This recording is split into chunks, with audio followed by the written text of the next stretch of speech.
തിരുവനന്തപുരത്തും കൊച്ചിയിലുമാണ് കേരളത്തിലെ സ്മാർട്ട് സിറ്റികൾ അനുവദിച്ചിരിക്കുന്നത്. സ്മാർട്ട് സിറ്റി എന്ന് പറയുമ്പോൾ അതിൻ്റെ ഉദ്ദേശശുദ്ധിയെക്കുറിച്ച് ആളുകൾക്ക് ഇപ്പോഴും ധാരണയില്ല. എന്തോ റോഡ് പൊളിക്കുന്നു, പ്രധാന റോഡുകൾ, വളരെ തിരക്കേറിയ റോഡുകൾ പൊളിച്ച് മാസങ്ങളോളം ഇങ്ങനെ ഇട്ടിരിക്കുന്നു. കൃത്യമായിട്ട് എന്തെന്ന് ആർക്കും ഒരു ധാരണയുമില്ല. ആരാണിത് പണിയുന്നതെന്ന് അറിയില്ല. ആരുടെ ഉത്തരവാദിത്വത്തിലാണിത് പണി തീർക്കുന്നു, പണി നടത്തുന്നു എന്നറിയില്ല. ആരൊക്കെയോ കുറച്ച് പേര് അവിടെ നിന്ന് റോഡ് പൊളിച്ചിട്ട് എന്തൊക്കെയോ ചെയ്യുന്നു, കുറേ കേബിൾ വലിച്ചിടുന്നു, ഒക്കെ ചെയ്യുന്നു. ഇങ്ങനെയുള്ളൊരു ധാരണയിൽ നിൽക്കുന്നു. അപ്പോൾ ഈ കാലവർഷക്കെടുതി എന്ന് പറയുമ്പോൾ പ്രീ മൺസൂൺ ശുചീകരണങ്ങൾ, കാലവർഷത്തിന് മുന്നോടിയായിട്ട് നമ്മൾ ഓടയും തോടും നഗരവും എല്ലാം വൃത്തിയാക്കണം എന്നുള്ള ഒരു സിസ്റ്റമുണ്ട്. അത് മുനിസിപ്പാലിറ്റിയുടെ കോർപ്പറേഷൻ പരിധിയിൽ കോർപ്പറേഷനും മുനിസിപ്പാലിറ്റികളും എല്ലാം ചെയ്യേണ്ടതാണ്. അതൊന്നും നമ്മുടെ ഇവിടെ കാലങ്ങളായിട്ട് നടക്കുന്നില്ല എന്നുള്ളതാണ് നമുക്ക് പറയാനുള്ളത്. ഈ ദുരിതം എല്ലാം ഉണ്ടായിരിക്കുന്നത് തന്നെ കാലവർഷക്കെടുതിയിലെ പേമാരി വരുമ്പോൾ ഉണ്ടാകുന്ന എന്താണ്, നമുക്കിപ്പോൾ കഴിഞ്ഞ 2018 മുതൽ നമ്മൾ അനുഭവിച്ചുകൊണ്ടിരിക്കുന്നത് കാലവർഷക്കെടുതി എന്ന് പറയുന്നതിൽ വലിയ പ്രളയം, നമുക്ക് ജീവൻ തന്നെ പലപ്പോഴും നഷ്ടപ്പെടുന്ന രീതിയിലേക്ക് കാലവർഷക്കെടുതി ഉണ്ടാകുന്നു എന്നുള്ളതൊക്കെ അറിഞ്ഞിട്ടും സർക്കാർ അനുഭവങ്ങളുണ്ടായിട്ട് 2018 19 പ്രളയത്തെയൊക്കെ കുറിച്ച് അനുഭവം ഉണ്ടായിട്ടും ഈ ഇപ്പോഴത്തെ സീസണിൽ പോലും ഈ പ്രീ മൺസൂൺ ശുചീകരണ പ്രവർത്തനങ്ങൾ നടന്നിട്ടില്ല എന്നുള്ളതാണ് നമുക്ക് തെരുവിൽ നമ്മൾ കാണുന്ന, നമ്മൾ ഗ്രാമങ്ങളിലും നഗരത്തിലും അനുഭവിക്കുന്ന ദുരിതങ്ങളുടെ പ്രധാന കാരണം. അപ്പോൾ സ്മാർട്ട് സിറ്റി എന്ന് പറഞ്ഞതിൻ്റെ പേരിൽ നേരത്തെ പറഞ്ഞു, സ്മാർട്ട് സിറ്റിക്ക് വേണ്ടി എന്തൊക്കെയോ ചെയ്യുന്നു, ആൾക്കാർക്ക് ധാരണയില്ല. അപ്പോൾ സ്മാർട്ട് സിറ്റിയുടെ പ്രോജക്റ്റ് എൻവിസേജ് ചെയ്തിരിക്കുന്നത് പ്രധാനമന്ത്രിയുടെ ഒരു മിഷനായിട്ടാണ്. അദ്ദേഹം 2015 സ്മാർട്ട് സിറ്റി എന്ന് പറഞ്ഞിട്ടുള്ള ഒരു സങ്കല്പം ഇന്ത്യയിലെ 100 നഗരങ്ങളെയാണ് അതിലേക്ക് തിരഞ്ഞെടുത്തിരിക്കുന്നത്. അതിനകത്ത് കേരളത്തിന് കിട്ടിയിരിക്കുന്നത് കൊച്ചിക്കും തിരുവനന്തപുരത്തുമാണ്. കൊച്ചിയുടെ പ്രത്യേകത എന്ന് പറയുന്നത് കൊച്ചിക്ക് ഓൾറെഡി അവിടെ മെട്രോ റെയിലുണ്ട്. റോഡ് സംവിധാനത്തിന് വികസനം നടത്തുന്നത് ഈ സ്മാർട്ട് സിറ്റിയുടെ പ്രോജക്റ്റുമായിട്ട് ബന്ധപ്പെട്ടാണ്. അതുകൂടാതെ അവിടെ വാട്ടർ ട്രാൻസ്പോർട്ടും ഉണ്ട്. അപ്പോൾ ഒരു കംപ്ലീറ്റ് പ്രോജക്റ്റ് എന്നുള്ള നിലയ്ക്ക് മെട്രോ നഗരം എന്നുള്ള നിലയ്ക്ക് സ്മാർട്ട് സിറ്റി എന്നുള്ള പേരിന് കൂടുതൽ അന്വർത്ഥമാക്കുന്നത് കൊച്ചിയാണ്. തിരുവനന്തപുരത്തേക്ക് വന്നു കഴിഞ്ഞാൽ തിരുവനന്തപുരം യഥാർത്ഥത്തിൽ ഇന്ത്യയിലെ ഈ പറഞ്ഞ 100 സിറ്റിയല്ല, ഏത് നഗരത്തെ എടുത്താലും ഏറ്റവും അതിമനോഹരമായ സിറ്റി എന്നാണ് പറയപ്പെടുന്നത്. കാരണം കൊച്ചി നഗരത്തിലുള്ള യഥാർത്ഥത്തിലുള്ള തിരക്കിൻ്റെ ഒരു 10-15% തിരക്ക്, ആളുകളുടെ തിരക്ക് കുറവാണ്. വന്നു പോകുന്ന കമ്മ്യൂട്ടേഴ്സിൻ്റെ തിരക്ക് കുറവാണ്. കൊച്ചിയിൽ ഏതാണ്ട് 25 ലക്ഷം പേരുള്ളപ്പോൾ തിരുവനന്തപുരം നഗരത്തിൽ 17 മുതൽ 19 ലക്ഷം പേരാണ് വന്നു പോകുന്നത്. ആ തിരക്കാണ്. അപ്പോൾ ഒന്നത്. 2, തിരുവനന്തപുരം നഗരത്തിൻ്റെ മറ്റു പ്രത്യേകത എന്ന് പറയുന്നത് ഈ തിരക്ക് ഇത്രയൊക്കെ ഉണ്ടെങ്കിൽ പോലും അത്ര ഫീൽ ചെയ്യാറില്ല. അവിടെ ഗ്രീനറി നമുക്കുണ്ട്. കാരണം അതിന് പ്രധാന കാരണം ഇത് രാജഭരണകാലത്ത് നിന്നും ജനായത്ത ഭരണത്തിലേക്ക് വന്നപ്പോഴേക്കും ജനായത്ത ഭരണത്തിലേക്ക് കൈമാറ്റം ചെയ്യപ്പെട്ട രാജഭരണകാലത്തുണ്ടായിരുന്ന വസ്തുവകകൾ, ഭൂമികളെല്ലാം തന്നെ സർക്കാരിൻ്റെതാകുകയും സർക്കാരുടെ വികസനം എന്ന് പറഞ്ഞാൽ 3-4 നിലയിൽ കൂടുതൽ, 4 നിലയിൽ കൂടുതൽ പോകാറില്ല. അതേസമയം നമ്മൾ സ്വകാര്യ വ്യക്തികളുടെതെല്ലാം ഫ്ലാറ്റും സമുച്ചയങ്ങളൊക്കെ കെട്ടി വല്ലാതെ പൊക്കി വികൃതമാക്കും. നഗരം നമ്മൾ കോൺക്രീറ്റ് ജംഗിളാക്കും. സിംഗപ്പൂരൊക്കെ വളരെ പ്ലാൻഡ് സിറ്റിയാണ്. അങ്ങനെ നമ്മൾ ആ രീതിയിലൊക്കെ സങ്കല്പിക്കുകയും പറയുകയും അഭിമാനിക്കുകയും ഒക്കെ ചെയ്യും. പക്ഷേ അതെല്ലാം തന്നെ അൺസയൻറ്റിഫിക് ആണ് എന്നുള്ളത് നമ്മൾ കാലാകാലങ്ങളായിട്ട് പ്രൂവ് ചെയ്യപ്പെട്ട കാര്യങ്ങളാണ്. അപ്പോൾ പറഞ്ഞു വരുമ്പോൾ ഈ സ്മാർട്ട് സിറ്റിക്ക് വേണ്ടി റോഡ് നേരത്തെ ഞാൻ പറഞ്ഞതുപോലെ കുത്തിപ്പൊളിച്ച് നശിപ്പിച്ചിട്ടിരിക്കുന്നു. അത് കാക്കനാട് ആസ്ഥാനമായി കൊച്ചിയിൽ സ്മാർട്ട് സിറ്റി പ്രവർത്തിക്കുമ്പോൾ ഇൻ്റർനാഷണൽ എയർപോർട്ട് മുതൽ ഫോർട്ട് കൊച്ചി വരെയാണ് പറയുന്നത്. ഫോർട്ട് കൊച്ചിയിൽ ഞാൻ ഈ കഴിഞ്ഞ മാസത്തിൽ ഞാൻ പോയപ്പോൾ ഫോർട്ട് കൊച്ചിയിൽ പ്രധാന റോഡിൽ ഫോർട്ട് കൊച്ചിയിൽ നിന്നും മട്ടാഞ്ചേരിക്ക് പോകുമ്പോൾ ഏറ്റവും കൂടുതൽ വിദേശികളും ടൂറിസ്റ്റുകളും സ്വദേശികളുമായിട്ടുള്ള ടൂറിസ്റ്റുകൾ സഞ്ചരിക്കുന്ന വഴിയാണ് ഫോർട്ട് കൊച്ചി മുതൽ മട്ടാഞ്ചേരി വരെ. അവിടെ എല്ലാം തകർന്ന് തരിപ്പണമായി കിടക്കുകയാണ്. ഇനി തിരുവനന്തപുരത്തിൻ്റെ കാര്യത്തിലേക്ക് വരുമ്പോൾ നമ്മുടെ വഴുതക്കാട് തിരുവനന്തപുരം ഗസ്റ്റ് ഹൗസ് മുതൽ വെള്ളയമ്പലം വരെയുള്ള ഭാഗം നശിപ്പിച്ച് റോഡ് ഒരു ഭാഗം മൊത്തം പൊളിച്ചിട്ടിട്ട് മാസങ്ങളോളമായെന്ന് പറയുമ്പോൾ അത് ഏതാണ്ട് 2 സൈഡിനെ ദ്വീപവൽക്കരിച്ച് മാറ്റിയിരിക്കുന്നു. അതായത് നഗരത്തിൽ നിന്ന് സെക്രട്ടേറിയറ്റിൽ നിന്ന് അപ്പുറത്തോട്ട് വഴുതക്കാട് കഴിഞ്ഞ് അങ്ങോട്ട് പോകാനും പറ്റില്ല, വഴുതക്കാടിനപ്പുറത്ത് തിരുമല പൂജപ്പുര ഭാഗത്തുള്ളവർക്ക് ഇങ്ങോട്ട് തിരിച്ചു വരാനും പറ്റില്ല. ആ രീതിയിലേക്ക് പൊളിച്ച് നശിപ്പിച്ചിട്ടിരിക്കുന്നു. ഇതിൻ്റെ കോൺട്രാക്റ്റ് എടുത്തിരിക്കുന്നത് ഞാൻ മനസ്സിലാക്കുന്നത് CPMൻ്റെ ഒരു സബ്സിഡിയറി സംഘടനയായിട്ടുള്ള ഒരു സൊസൈറ്റി ആയിട്ടുള്ള ഊരാളുങ്കലാണെന്നാണ് ഞാൻ മനസ്സിലാക്കിയിരിക്കുന്നത്. അവർ കൺസ്ട്രക്ഷൻ മേഖലയിൽ വളരെയധികം ചിരപ്രതിഷ്ഠ നേടി പല എക്സലൻസ് പ്രൂവ് ചെയ്തവരാണ്. പക്ഷേ എന്തോ ഈ പ്രോജക്റ്റിനെ സംബന്ധിച്ച് ഇവിടെ അത് ഇഴഞ്ഞു നടക്കുകയാണ്. ഇനി ഞാനത് പറയുമ്പോൾ വഴുതക്കാടത്തെ ആ ഒരു ട്രാഫിക് പ്രശ്നങ്ങൾ പറയുന്നു. വളരെ ദുരിതപൂർണ്ണമാണ് ആ ഭാഗത്ത് പോകാനും വരാനും. അവിടുത്തെ നിരവധി ഓഫീസുകളെല്ലാം തന്നെ പ്രയാസത്തിലാണ്. അവിടെ പേര് കേട്ട ക്ലബ്ബുകളുണ്ട്. ഇവിടെ അറിയപ്പെടുന്ന സമൂഹത്തിൽ അറിയപ്പെടുന്ന സമ്പന്നന്മാരൊക്കെ ഒത്തുകൂടുന്ന ക്ലബ്ബുകളുണ്ട്. അവർക്കെല്ലാം തന്നെ വല്ലാത്തൊരു സെറ്റ് ബാക്കാണ് ഇതുകൊണ്ടുണ്ടായിരിക്കുന്നത്. പക്ഷേ ആർക്കും ഇതിന് ആരോട് ചോദിക്കണം, ആരുടെ നിന്ന് കാര്യങ്ങൾ അറിയും, എന്ന് പണി പൂർത്തിയാകും എന്നുള്ളതിനെക്കുറിച്ച് ആർക്കും ഒരു ധാരണയില്ല. അത് വഴുതക്കാടത്തെ കാര്യം. തിരിച്ച് നമ്മൾ ഹോളി ഏഞ്ചൽസ് മുതൽ വഞ്ചൂർ വരെ, വഞ്ചൂർ കോടതി വരെ, അവിടെയും ഈ സ്മാർട്ട് സിറ്റിയുടെ ഭാഗം. സ്മാർട്ട് സിറ്റി വികസനം എന്ന് പറഞ്ഞാൽ നമ്മൾ കൃത്യമായിട്ട് ഒരു നഗരപരിധിയുടെ മൊത്തം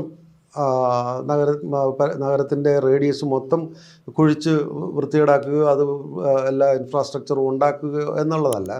അവിടെ അത് ഒരു പ്രത്യേക പ്ലാനിങ്ങിനോടുകൂടി തിരഞ്ഞെടുക്കപ്പെട്ട ഏരിയകൾ, എന്നാൽ എല്ലായിടത്തും ഈ സ്മാർട്ട് സിറ്റിയുടെ ഗുണം കിട്ടുക എന്നുള്ള ഒരു ഉദ്ദേശത്തോടു കൂടിയാണ് ചെയ്യുന്നത്. അപ്പോൾ അതിൻ്റെ രണ്ടാമത്തെ ഇതായിട്ട് നമ്മൾ വഴുതക്കാടത്തെ കാര്യം പറഞ്ഞു. അത് കഴിഞ്ഞ് ഇപ്പോൾ നമ്മൾ ഹോളി ഏഞ്ചൽസ് മുതൽ വഞ്ചൂർ കോടതി, ജില്ലാ കോടതി പരിസരം വരെയുള്ളതാണ്. നമ്മൾ മനസ്സിലാക്കേണ്ടത് ഈ ഹോളി ഏഞ്ചൽസ് എന്ന് പറഞ്ഞാൽ ഏതാണ്ട് 3600ഓളം പിള്ളേർ പഠിക്കുന്ന കുട്ടികൾ, LKG മുതൽ +2 വരെ പിള്ളേർ പഠിക്കുന്ന ഒരു സ്കൂളാണ്. ഏറ്റവും നഗരത്തിലെ ഗേൾസ് ഹയർ സെക്കൻഡറി സ്കൂളാണ്. ഏറ്റവും തിരക്കേറിയ ഒരു സ്കൂളാണ്, ഏറ്റവും പഴക്കമുള്ളൊരു സ്കൂളാണ്, ഏറ്റവും വളരെ അഭിമാനകരമായ, നഗരവാസികൾക്ക് ഏറ്റവും അഭിമാനകരമായ ഒരു സ്കൂളാണ്. ഈ സ്കൂളിൻ്റെ പരിസരത്ത് യഥാർത്ഥത്തിൽ ഈ റോഡ് കുത്തിപ്പൊളിച്ച് നശിപ്പിച്ചിട്ടത് എന്ന് പറഞ്ഞാൽ കൃത്യമായിട്ടും മാർച്ച് ഏപ്രിൽ മാസങ്ങളിൽ നടക്കുന്ന പരീക്ഷയ്ക്ക് തൊട്ട് മുമ്പ്, ഏതാണ്ട് ജനുവരി കഴിഞ്ഞ ഉടനെ പൊളിച്ചിട്ടു. അവിടെ വളരെ പിള്ളേർക്ക് എങ്ങനെ പരീക്ഷ എഴുതാൻ കഴിഞ്ഞു, SSLCയും 12th ഒക്കെ എങ്ങനെ എഴുതി എന്നൊക്കെ ഉള്ളത് അറിയില്ല. പേരൻസൊക്കെ ഒരുപാട് ഗ്രീവൻസൊക്കെ പറഞ്ഞു, പത്രങ്ങളിലൊക്കെ വാർത്തകളൊക്കെ വന്നു. പക്ഷേ എന്നിട്ടും അതിന് യാതൊരു പ്രാധാന്യവും കൊടുത്തിട്ടില്ല. അത് അവരുടെ സമയമെടുത്ത് ഒന്നിതുപോലെ യുദ്ധകാലാടിസ്ഥാനത്തിൽ ചെയ്യേണ്ടതൊക്കെ വളരെ ഒച്ചഴയുന്ന രീതിയിലേക്ക് പോകുന്നു. ഇപ്പോഴും അതിൻ്റെ പണി നടക്കുകയാണ്. ഇപ്പോഴും ആ ഭാഗത്ത് അങ്ങനെ സഞ്ചാരമൊന്നും, വാഹനങ്ങളൊന്നും പോകുന്നില്ല. ആൾ സഞ്ചാരം പോലും അപകടകരമാണ്. ഇപ്പോൾ 2 ആഴ്ച കഴിയുമ്പോൾ, കഷ്ടിച്ച് 2 ആഴ്ചയ്ക്കുള്ളിൽ അടുത്ത സ്കൂൾ തുടങ്ങുകയാണ്. എന്നിട്ടും ആ പണി തീർന്നിട്ടില്ല. ഈ സ്മാർട്ട് സിറ്റിയുടെ ആശയം പറയുമ്പോൾ ഇൻഫ്രാസ്ട്രക്ചർ ഡെവലപ്മെൻറ്റാണ് യഥാർത്ഥത്തിൽ ഉദ്ദേശിക്കുന്നത്. അതിൽ പ്രധാനം നഗര ശുചീകരണമാണ്. നഗരത്തിലെ വേസ്റ്റ് മാനേജ്മെൻറ്റാണ് പ്രധാന ഉദ്ദേശം.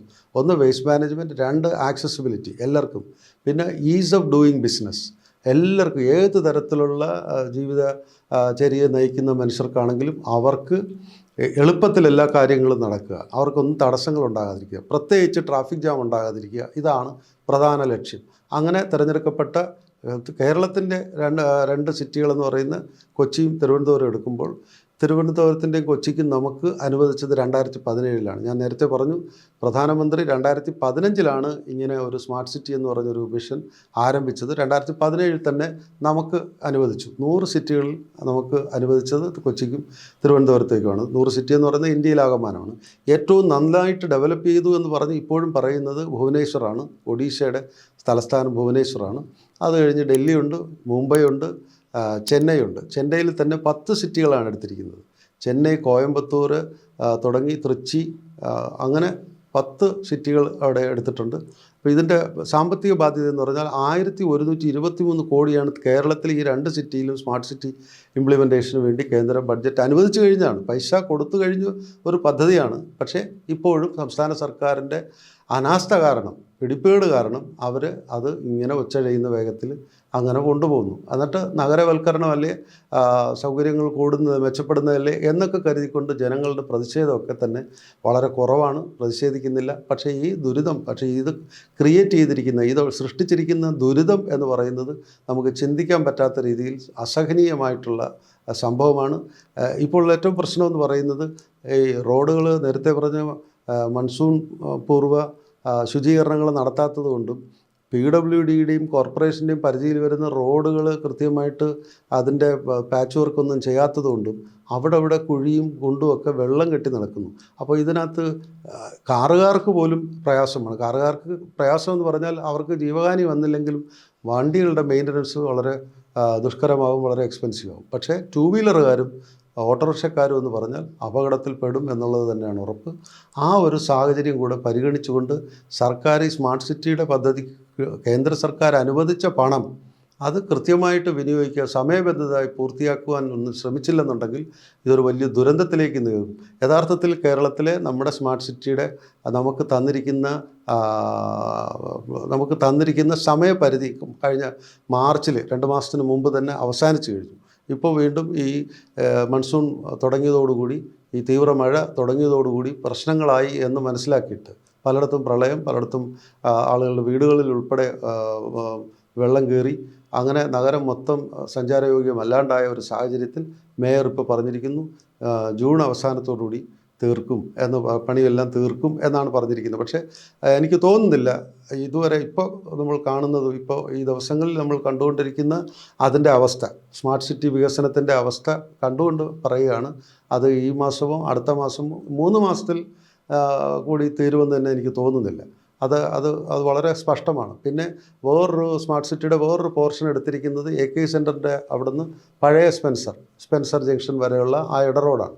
അവിടെ സംഭവിച്ചിരിക്കുന്നത് ഫസ്റ്റ് ടാറിങ് അവിടെ നടന്നു, അവിടെ കേബിളിംഗ് ഒക്കെ കഴിഞ്ഞു, ഫസ്റ്റ് ടാറിങ് നടന്നു. പക്ഷേ പ്രശ്നം എന്ന് പറയുന്നത് കേബിളിൻ്റെ ഡക്റ്റ് വന്നിട്ട് അത് അവിടെ വന്ന് റിപ്പയറും മെയിൻ്റനൻസിന് വേണ്ടി ഡെവലപ്പ് ചെയ്തിരിക്കുന്ന മാനുവലിൻ്റെ സൈസിൽ വരുന്ന സ്ലാബുകളുണ്ട്, തുറക്കാവുന്ന ഓപ്പണബിളായിട്ടുള്ള സ്ലാബുകളുണ്ട്. ആ സ്ലാബുകളെല്ലാം തന്നെ ഒറ്റ ടാറിങ് കഴിഞ്ഞ് നിൽക്കുന്നതുകൊണ്ട് 2 വീലറുകാർക്ക് ഏറ്റവും വലിയ അപകടമാണ്. കാരണം അവിടെ ഒന്നാമത് രാത്രികാലങ്ങളിൽ ലൈറ്റും ഇല്ല, അവിടെ ഒരുപാട് തിരക്കുള്ള റോഡല്ല എങ്കിൽ പോലും അത് സഞ്ചാരയോഗ്യമാണോ എന്ന് ചോദിച്ചാൽ കഷ്ടിച്ച് മോട്ടറബിളാണ്, പക്ഷേ അപകടം പതിയിരിക്കുന്ന ഒരു റോഡാണ്. അത് ഞാൻ ഈ സ്മാർട്ട് സിറ്റിയുടെ ഒരു ഫിനിഷിങ്, ഒരു 75% ഫിനിഷ് ചെയ്ത ഒരു റോഡ് ഞാൻ പ്രത്യേകിച്ച് എടുത്ത് മെൻഷൻ ചെയ്തതാണ്. AK സെൻറ്റർ മുതൽ പഴയ സ്പെൻസർ ജംഗ്ഷൻ വരെയുള്ള ആ ഇട റോഡ്. അതാണ് അതിൻ്റെ അവസ്ഥ. മറ്റ് തിരുവനന്തപുരത്തെ എല്ലാ റോഡുകളും തന്നെ നേരത്തെ പറഞ്ഞതുപോലെ മഴക്കാലപൂർവ്വ ശുചീകരണം നടത്തിയില്ല എന്ന് മാത്രമല്ല, വേസ്റ്റൊക്കെ തന്നെ ഈ നായ്ക്കളെല്ലാം കൂടെ റോഡിലിറങ്ങി വേസ്റ്റെല്ലാം കൊണ്ട് ആളുകൾ ഇപ്പോഴും വേസ്റ്റ് മാനേജ്മെൻറ്റാണ് ഈ പ്രോജക്റ്റ് കൊണ്ട് ഉദ്ദേശിക്കുന്നതെങ്കിലും ആളുകൾക്ക് യഥാർത്ഥത്തിൽ വേസ്റ്റ് എവിടെ ഇടണമെന്ന് അറിയാത്തതുകൊണ്ട് എല്ലാം കൊണ്ട് മെയിൻ റോഡിലും ഇട റോഡിലും ഇടുന്നു. ഇത് നായ്ക്കളെല്ലാം വലിച്ചെടുത്ത് മെയിൻ റോഡിലും ഈ പറഞ്ഞ സ്മാർട്ട് സിറ്റി പ്രോജക്റ്റുകൾ തുടങ്ങിയ ഭാഗത്ത് തന്നെ ഇട്ട് നശിപ്പിച്ചിരിക്കുന്നു. ആ ദുർഗന്ധം കാരണം ആളുകൾക്ക് നടക്കാൻ പറ്റുന്നില്ല എന്നുള്ളത് മറ്റൊരു സങ്കടകരമായ കാര്യം കൂടെയാണ്. അപ്പോൾ ഇത്തരം സാഹചര്യങ്ങൾ ഇത് നമ്മൾ എടുത്തിരിക്കുന്നത് തന്നെ ജനശ്രദ്ധ ഇതിനകത്ത് വന്നിരിക്കുന്ന ഒരു വിഷയമായതുകൊണ്ടാണ്. പിന്നെ സ്മാർട്ട് സിറ്റി എന്താണ് എന്നുള്ളതിനെക്കുറിച്ച് ആളുകൾക്ക് ആർക്കും ധാരണയില്ലാത്തത് കൊണ്ടും കൂടെയാണ്. ഇവിടെ എല്ലാം തന്നെ കമ്മ്യൂണിക്കേഷൻ്റെയും ട്രാൻസ്പോർട്ടേഷൻ്റെയും ഈസ് ഓഫ് ഡൂയിങ് ബിസിനസ് എല്ലാം നേരത്തെ ഞാൻ പറഞ്ഞു. അത്തരം കാര്യങ്ങളെല്ലാം തന്നെ സുഗമമാക്കുക എന്നുള്ള ഉദ്ദേശത്തോടുകൂടി കൊണ്ടുവന്നിരിക്കുന്ന നല്ലൊരു പദ്ധതിയാണ്. അത് കേന്ദ്ര സർക്കാരിൻ്റെ പദ്ധതിയാണ് എന്ന് പറഞ്ഞിട്ട് നമുക്കതിനകത്ത് രാഷ്ട്രീയമൊന്നും കാണുന്നില്ല. ഇത് കേന്ദ്ര സർക്കാർ ഏത് രാഷ്ട്രീയ പാർട്ടി ഭരിക്കുന്നു എന്നുള്ളതും അല്ല നമ്മുടെ പ്രശ്നം.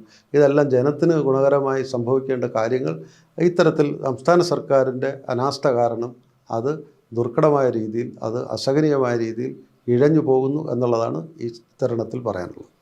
സ്മാർട്ട് സിറ്റി എന്നുള്ള സങ്കല്പത്തെക്കുറിച്ച് നമ്മൾ പറയുമ്പോൾ സ്മാർട്ട് സിറ്റി എന്നുള്ള സങ്കല്പം അല്ലെങ്കിൽ അതിൻ്റെ ആ കൺസെപ്റ്റിൻ്റെ ഉപജ്ഞാതാവ് ആരെന്ന് കൂടി നമ്മൾ അറിഞ്ഞിരിക്കേണ്ട ഒരു കാര്യമാണ്.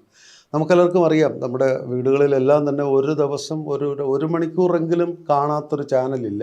അത് ആ ചാനലിൻ്റെ പേര് ഡിസ്നി ചാനൽ. ഈ ഡിസ്നി ചാനലിൻ്റെ യഥാർത്ഥ ആളെന്ന് പറയുന്നത് അമേരിക്കക്കാരനായ ആനിമേറ്റഡ് കാർട്ടൂൺ ഫിലിംസ് ഉണ്ടാക്കുന്ന വാൾട്ടർ ഏലിയാസ് ഡിസ്നി, അദ്ദേഹത്തിൻ്റെ പേരിൽ തന്നെയാണ് ഈ ചാനൽ നടക്കുന്നത്. അപ്പോൾ ഇതിൻ്റെ ഈ സങ്കല്പത്തിൻ്റെ സ്മാർട്ട് സിറ്റി സങ്കല്പത്തിൻ്റെ ഉപജ്ഞാതാവ് വാൾട്ടർ ഏലിയാസ് ഡിസ്നി എന്ന് പറയുന്ന അദ്ദേഹമാണ്.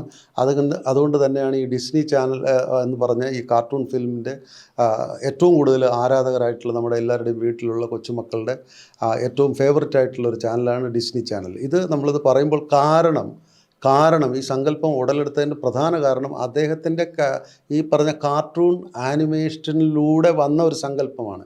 എങ്ങനെ ആയിരിക്കണം ഒരു നഗരം, ഒരു അഡ്വാൻസ് നഗരം എങ്ങനെ ആയിരിക്കണം എന്നുള്ള സങ്കല്പത്തിൽ നിന്നാണ് ലോകം മുഴുവനും ഈ ഒരു സ്മാർട്ട് സിറ്റി കൺസെപ്റ്റ് പ്രചരിച്ചതും നമ്മളിപ്പോൾ കേരളത്തിലും ഇന്ത്യയിലാകമാനവും 100 നഗരങ്ങളിൽ നടപ്പിലാക്കുന്നത്. കമൻറ്റ് ബോക്സിൽ പ്രേക്ഷകർക്ക് ഉള്ള അനുഭവങ്ങളും അറിയാവുന്ന കാര്യങ്ങളും ഞങ്ങളെ വ്യക്തമായിട്ട് എഴുതി അറിയിക്കുക. ഞങ്ങളുടെ മെയിൽ ID എന്ന് പറയുന്നത് on_the_commentbox@gmail.com എന്നുള്ള ഞങ്ങളുടെ മെയിൽ ID-യിൽ പ്രേക്ഷകരുടെ അനുഭവങ്ങൾ എന്തെങ്കിലും സമൂഹത്തിൽ നടക്കുന്ന ഏതെങ്കിലും വ്യത്യസ്തമായിട്ടുള്ളതോ സമൂഹത്തിൽ പൊതുസമൂഹം മൊത്തത്തിൽ അറിഞ്ഞിരിക്കേണ്ടതായ ഏതെങ്കിലും വിഷയത്തെക്കുറിച്ച് അറിയിക്കണമെന്നുണ്ടെങ്കിൽ ഞങ്ങളെ എഴുതി അറിയിക്കുക. ഞങ്ങളുടെ മെയിൽ ID onthedot@gmail.com എന്നതിലേക്ക് എഴുതി അറിയിക്കുക. ഞങ്ങളതിൻ്റെ നിജസ്ഥിതി മനസ്സിലാക്കുകയും പഠിക്കുകയും ചെയ്തിട്ട് ഈ കമൻറ്റ് ബോക്സ് എന്ന് പറഞ്ഞ ഈ പരിപാടിയിൽ ഞങ്ങൾ അവതരിപ്പിക്കുന്നതായിരിക്കും. നന്ദി.